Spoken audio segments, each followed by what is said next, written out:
2009. I don't remember much about it after the final. Diversity! When Susan Boyle first stepped onto the stage of Britain's Got Talent in 2009, few in the audience could have imagined the journey that brought her there, or the heartbreak that would follow. Her story isn't just about an overnight success or viral fame, it's about endurance, humility, and the quiet strength of a woman who faced isolation, misunderstanding, and family turmoil, yet still found a way to sing again. Behind her extraordinary voice lies a lifetime of struggle, faith, and resilience that shaped one of the most unlikely stars in modern music history. Humble beginnings in Blackburn. Susan Magdalene Boyle was born on April 1st, 1961, in the small Scottish village of Blackburn, West Lothian. She was the youngest of 9 children in a working-class family. Her mother, Bridget, was 47 when Susan was born. A risky age for childbirth in those days. During delivery, complications caused a brief lack of oxygen, and doctors warned that Susan had suffered mild brain damage. That label followed her for decades. At school, she was teased and called cruel names. Teachers misunderstood her struggles and labeled her a slow learner. She faced bullying daily and often came home in tears. What no one knew then was that Susan didn't have brain damage. She had Asperger's syndrome, a form of autism that wouldn't be diagnosed until she was 52. Still, those early hardships built something powerful within her: quiet determination. Despite the taunts and low expectations, Susan discovered comfort and confidence in one place: music. The child who sang through pain.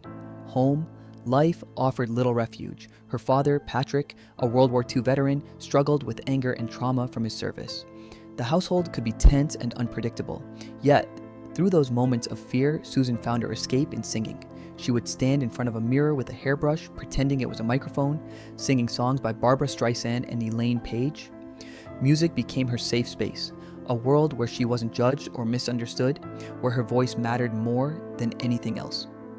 But even as a young woman, Susan's compassion defined her. While her siblings built their own lives, she stayed behind to care for her aging parents. For decades, she put her dreams on hold, believing duty and love mattered more than fame. Dreams deferred and heartbreaks endured. Susan's first brush with love ended in heartbreak. At 25, she fell for a man who cared deeply for her, but her protective father intervened, ending their relationship without her knowledge. The man eventually married someone else. That heartbreak left a scar Susan never fully forgot. As the years went on, Susan continued singing in church choirs and small local venues. In 1995, she tried to audition for My Kind of People, a TV talent show, but nerves got the best of her. In 1999, she recorded a haunting version of Cry Me a River for a charity album, but it went largely unheard outside her hometown. Then, tragedy struck. In 2000, her beloved sister Kathleen died suddenly. Kathleen had always encouraged Susan to pursue music. Her loss silenced Susan completely. For 2 long years, she couldn't sing. The grief was too heavy.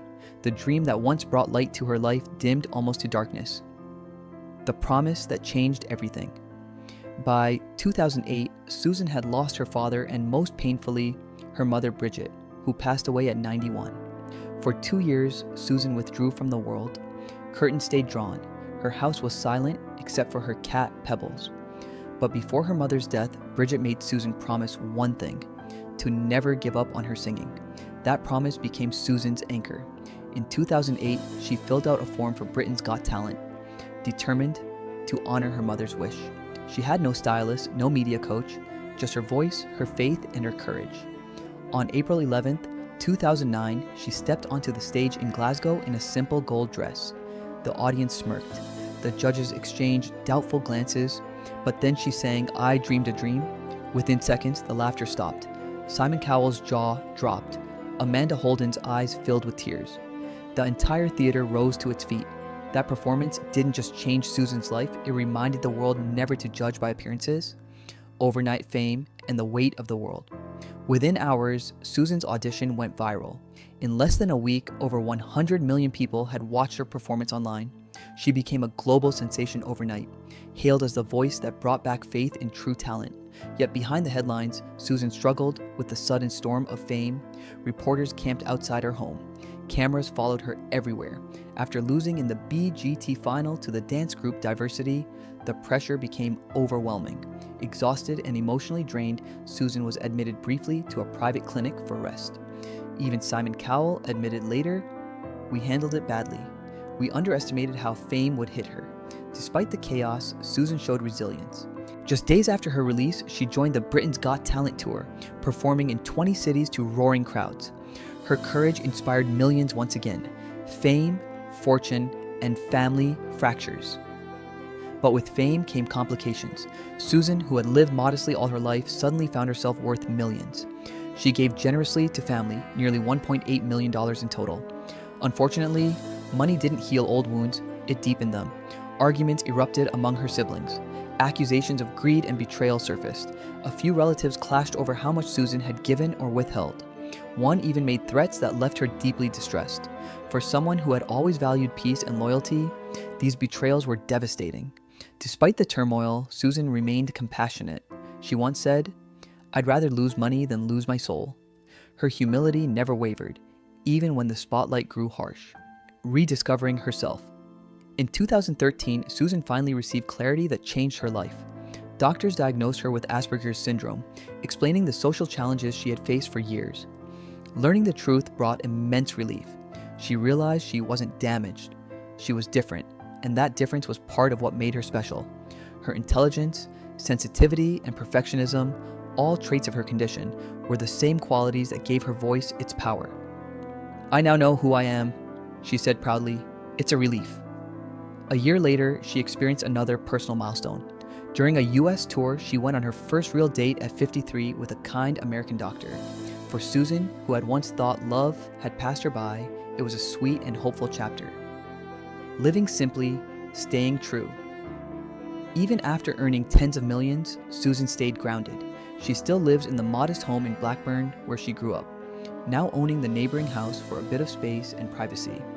She drives herself to the shops, keeps her weekly budget under control, and enjoys life's simple pleasures. A piano, a fur coat, and the occasional quiet bike ride. Money, she insists, was never the point. "I'll never be materialistic," she once said. "It's about doing what I love and staying who I am." Health battles and silent years. In 2012, Susan was diagnosed with type 2 diabetes, forcing her to change her diet and lifestyle. She lost nearly 50 pounds over the following years and learned to balance her health with her career. Then, in 2022, tragedy struck again. Susan suffered a stroke that nearly took her voice. For months, she couldn't speak properly, let alone sing, but her determination didn't fade.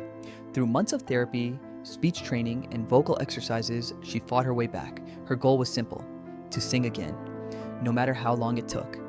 The triumphant return on June 4th, 2023, the world witnessed a miracle. Susan Boyle returned to the Britain's Got Talent stage, the same stage where her journey began 14 years earlier.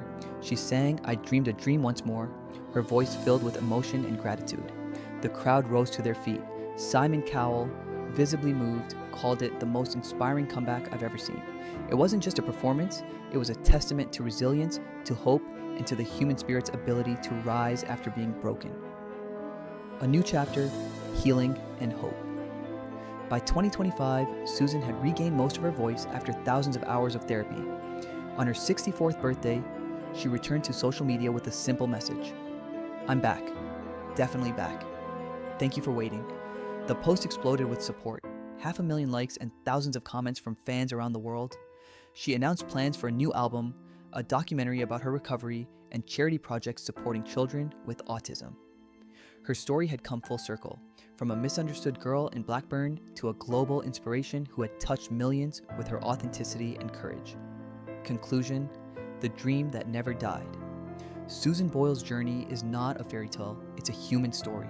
It's about a woman who faced rejection, ridicule, loss, and illness, yet kept her promise to herself and her mother, to never stop singing.